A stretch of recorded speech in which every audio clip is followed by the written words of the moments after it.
It is 8:04 by at least one of the clocks in my truck on Saturday, the last day of February.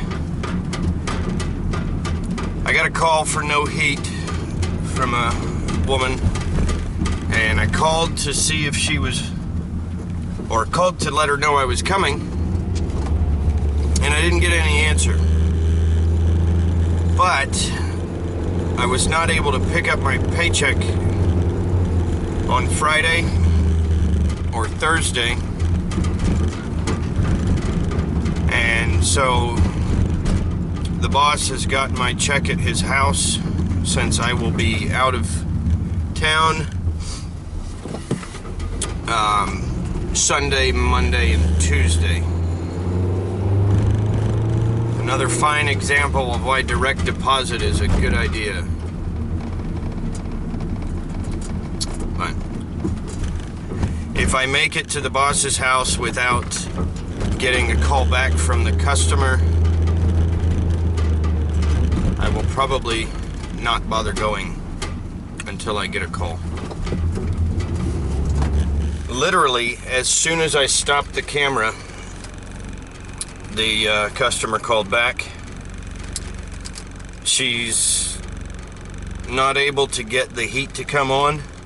The blower is running, but the heat won't come on.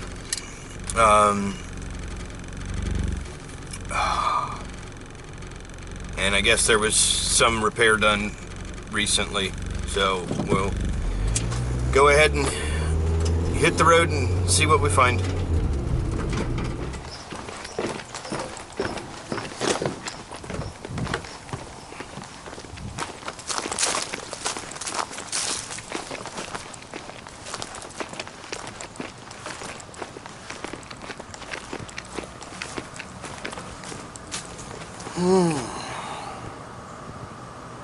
We've got a lot of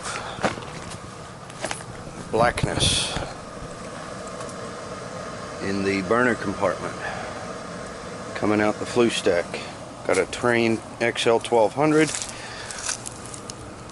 a 1998 3.5 ton.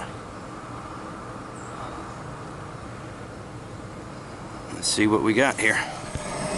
Okay, so we've got an open limit here on the heat exchanger. If we put our meter across those two leads, we've got 27 volts on that limit. I'm going to go ahead and jump it out and see what happens. The limit itself doesn't look in good shape, so I really doubt that it's actually tripping. Not to mention, we've got a new heat exchanger in.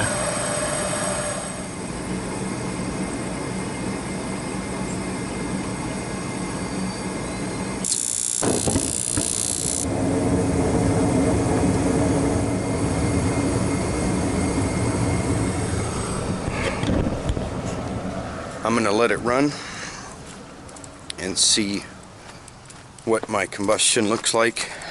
I'm going to guess that it's fine, but definitely want to double check the sooting. It's probably from the previous heat exchanger, while I see if I've got another limit for that heat exchanger.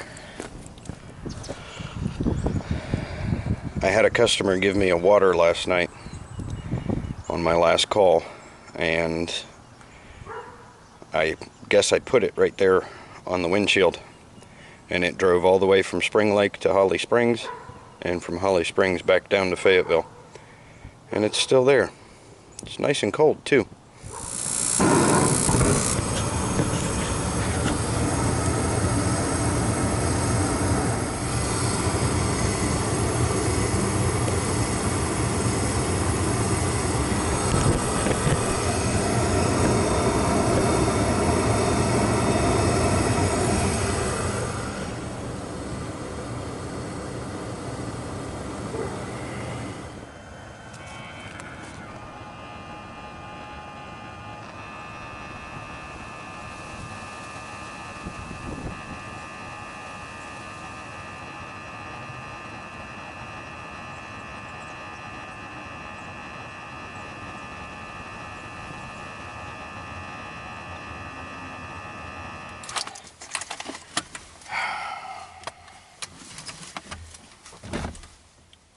Well then,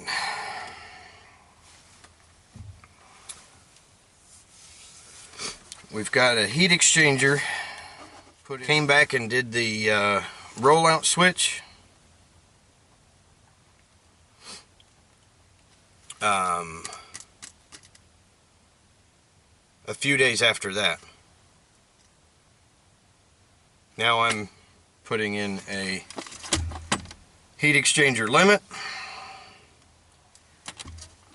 and they're going to need a gas valve also.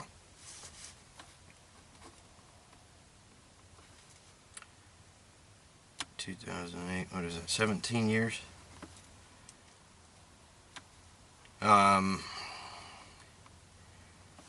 The lady said that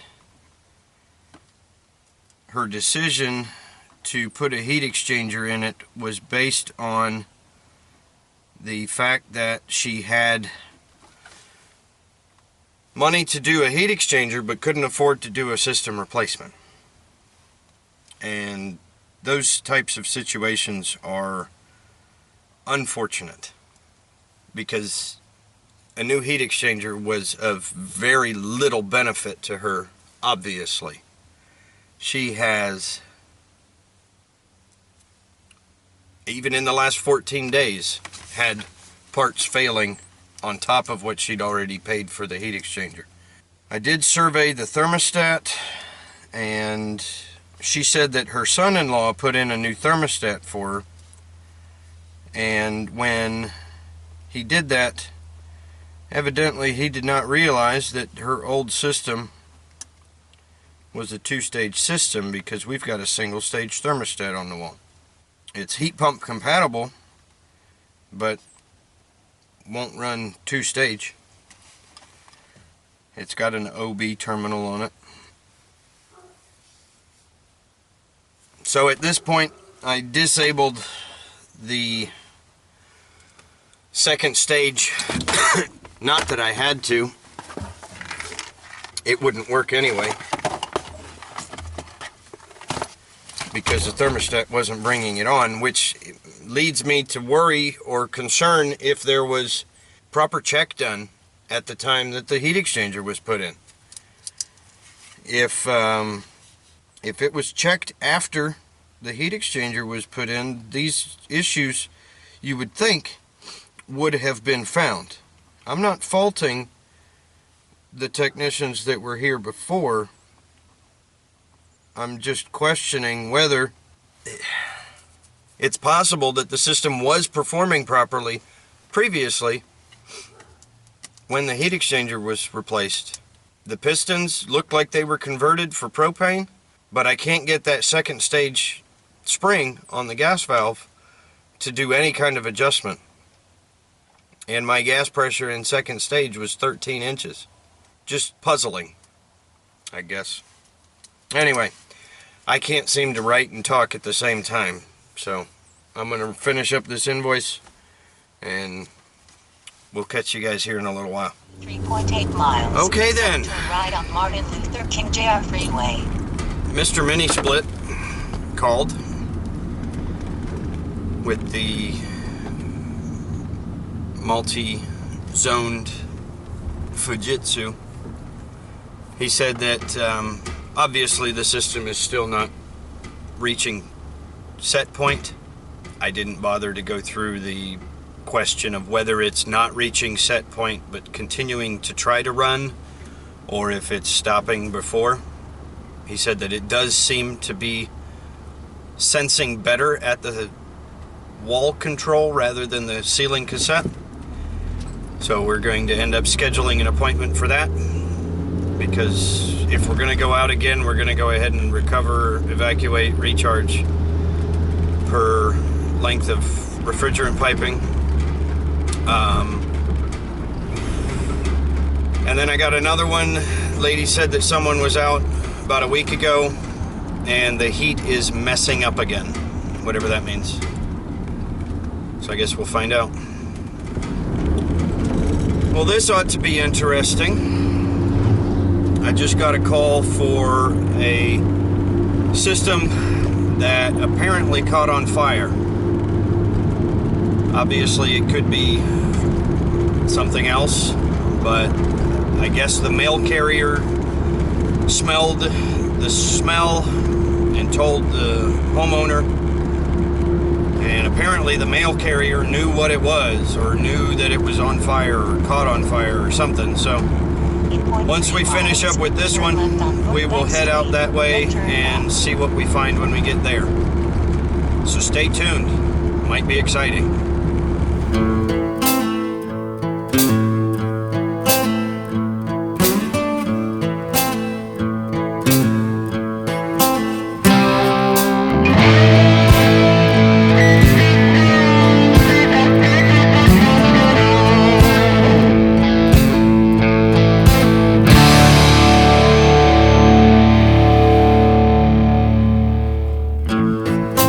Blind man, I see you walking